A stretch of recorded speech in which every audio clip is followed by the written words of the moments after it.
Hello everyone, welcome to today's show. My name is Spencer Walsh. We are here and monitoring, obviously, this crazy situation of protest and chaos that we see in America as we tell you the latest about what Donald Trump did today in clearing out, or at least having the DC police. We don't know the extent to which the DC police and Trump coordinated here, but what happened was a peaceful protest was cleared out with force so Trump could do a photo op in front of a church that was destroyed by rioters the night before. So here, yes, we talk about this really kind of crazy scene where Trump really showed his true force in what was a just blatantly, you could see something like Rodrigo Duterte or some really kind of base, like, authoritarian, like, I'm not normally the type of guy, I don't know if you know, but I'm not normally the type of guy to be like, Trump's an autocrat. He's a guy who's a big like supporter of the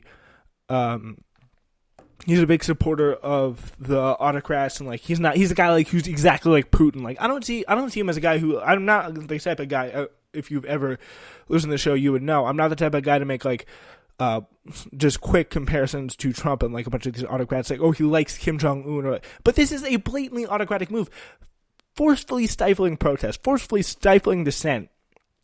And by the way, this is after repeatedly the Republican Party right now is also, it's a party of us versus them. It's a blatantly coming out and saying, the whole theme, I think, like, this is kind of an extension of a broader pattern of people like Tom Cotton saying how these protesters are going to feel when the 82nd Airborne Division is over their heads. So people burning down stores or smashing the window of a Target now should feel the full force of the American military. That is what they're saying. Like, they are actively advocating attacks on people and turning around and trying to stifle Antifa, which is hardly even a thing, as a terrorist group. It is a deeply disturbing and deeply scary kind of movement and encroachment of threats into kind of a Red Scare type level where, like, the right becomes a violent right, the right becomes an authoritarian right, and it gains more and more power in this country.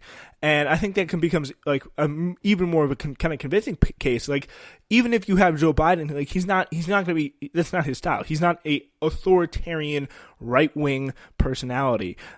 He just isn't, and I don't see that in him. I mean, I guess you could kind of make a case, for his awfulness, and I have many, many times on the show, but he's not a type of, like, he's not someone who's going to kind of carry the legacy of anti-communist violent movements around the world, as Trump here kind of does seem poised to do with this rhetoric. Again, so much of what Trump says is rhetoric, you can hardly really count that for sure, but this kind of move, this quashing of a peaceful protest against the state for something as goofy and as silly as a 5-minute photo op in a church.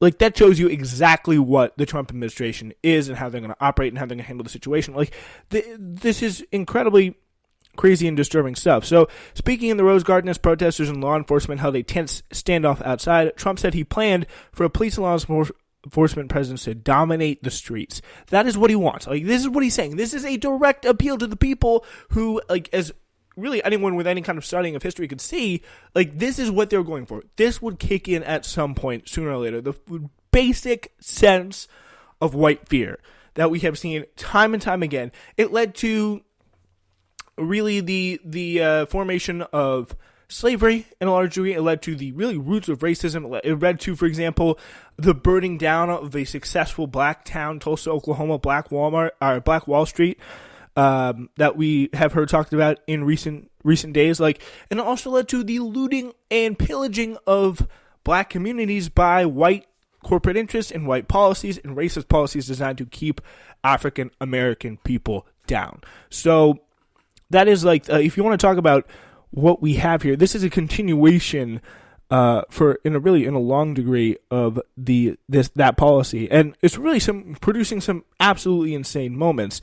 Trump said that he was among Americans rightly sickened and revolted by the death of Mr. Floyd. And again, I think that's really a kind of powerful thing. The really only major thing that distinguishes this is, like, not even the worst conservatives, and Donald Trump is obviously among the worst conservatives, can come out and defend the cop in this situation. They just can't. It's too bad.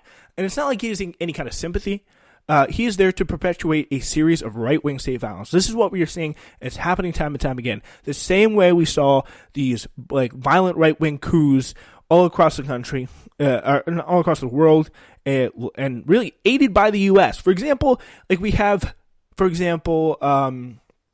the Indonesian military, sects of the Indonesian military in 1965 and 1966 took over and overthrew the the left-wing party. It was a social democratic party, and it overthrew the PKI, the Communist Party, which is not really that communist, by killing people en masse. I'm not saying we're headed towards a track like that, but that's the kind of rhetoric that we're talking about. This kind of criminalization of any kind of dissent. And really, there are a group of people in this country who have been systematically disbanded, like put down and belittled in every single conceivable possible way since the founding of this country. They were instrumental in building the basis of this country, and have been kept down ever since, and were enslaved. Like, they're literally now begging to not be shot. Like, that is the protest that they're getting. And right now, the reaction from the cops is tons and tons of cops just falling all over themselves in their plus-size tactical gear to shoot their weapons, fire tear gas into clearly peaceful protests, arrest. For example, I saw this is insane video of this guy coming out and saying in the most like reconciliatory tones possible, "We feel you, we hear you, we see you, like we're part of you, we are there to help you, we are there to like we care about you, etc., etc., etc., etc." And what did we see from that? What resulted from that? An arrest. Like that, this guy coming out saying, "We feel your pain. We want to see you, we want to reconcile." Like, I forget the exact words, but he said it much more eloquently than that. And he was arrested. So it kind of just shows you exactly what's going on. And I do have another crazy, crazy news clip. Actually,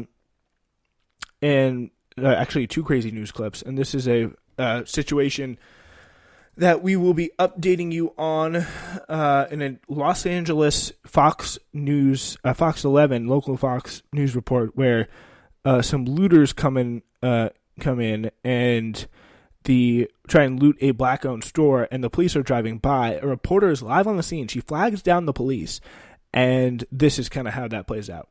This vehicle and those guys over there got out of the other vehicle. There's a gold store in the parking lot, and they were heading to it.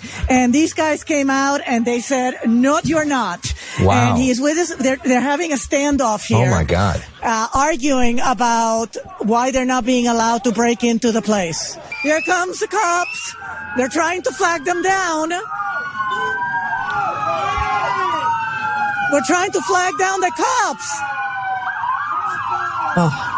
Hold on, let me flag them back here. They're driving past us. Oh. Stop. This is one of the most surreal moments we've seen.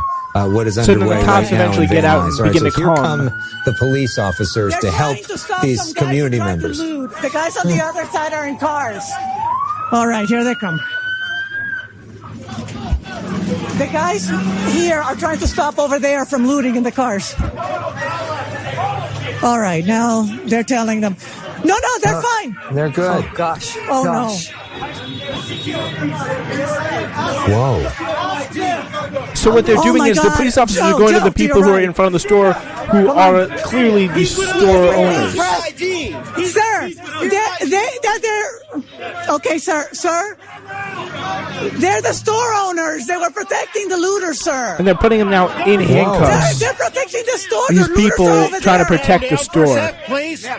You're losing your looters. They're taking them that way. These are the people in the store trying to stop. Point. All three of them. Okay, we're putting those in handcuffs right now. They're not the looters. One person talk. Where's the looter? And you hear the guy saying no in the studio. That is literally the guy who is trying to he's trying to make he's the guy in the studio, and he's like, no, like it's an absolutely captivating situation. It shows you like the biases and the misconceptions that police often bring into these type of situations, which contributes to so much community mistrust.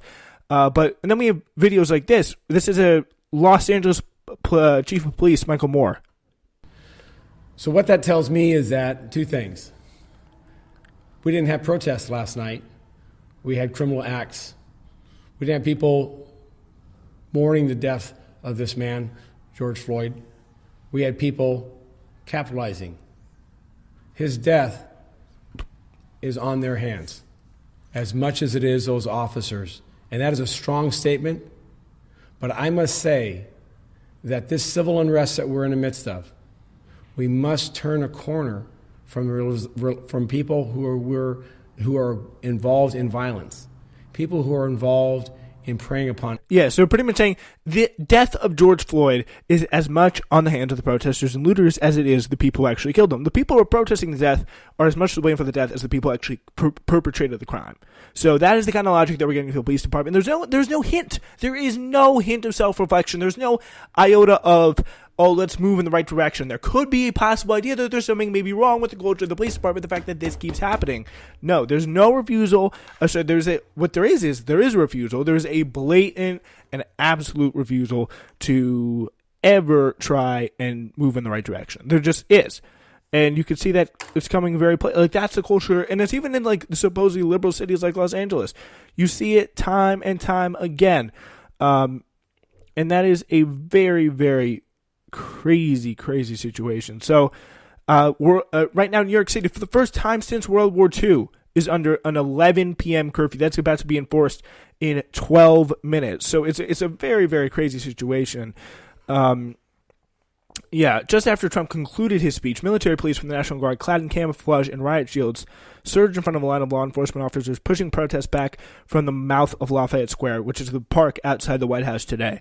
Police used tear gas and flash grenades to clear out the crowd so Trump could visit the nearby St. John's Church, where there had been a parish house basement fire Sunday night. The president stood in front of the boarded-up church posing for photographs with the Bible as police dispersed peaceful protesters.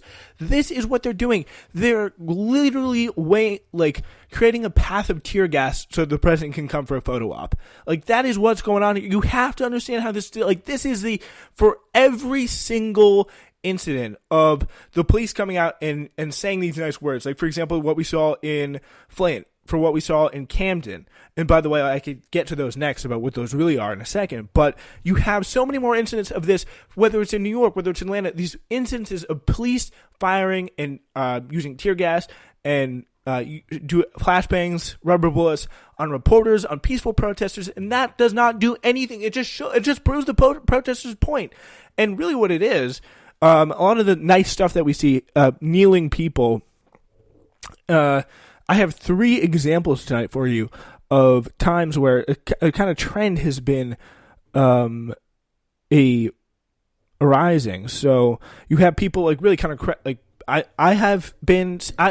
admit, in my position, I want to see something good happen. I have this gradual instinct to be like, okay, that's nice, even though I kind of know that it's a little BS. I kind of sense that something's not right here. My kind of spidey sense goes this should not be, there's a deeper thing that's not being talked about here. You kind of sense that, but you also, on the other hand, want life to kind of return to as normal as possible. You want to see the carnage, you want to see the craziness, you want to see the chaos stop. But you kind of know that there's something wrong, and this is so true in these places. There's these nice videos of police taking a knee, police removing their hats, police talking to the protesters. But in almost every situation, I have 3 right here. One in New York, where a person there saying, quote, "They beat the living shit out of us in 1 hour after this." Another guy in Orlando, the tweet from the Orlando official Twitter account. Orlando PD Chief Roldan and Sheriff Mina knelt down to pray with demonstrators for George Floyd and everyone hurting right now. Just as the Orlando mayor says, Orlando is united in love, compassion, and understanding. Literally 45 minutes later, they maced us in front of the crime, for the crime of standing in their vicinity. That says someone who attended that on Twitter. Another tweet from Portland. Portland PD agreed to take a knee with the protesters. The media got their photos in, immediately gas masks were put on, and they gassed out an entire park. This is what happens. This is what they do. If you're trying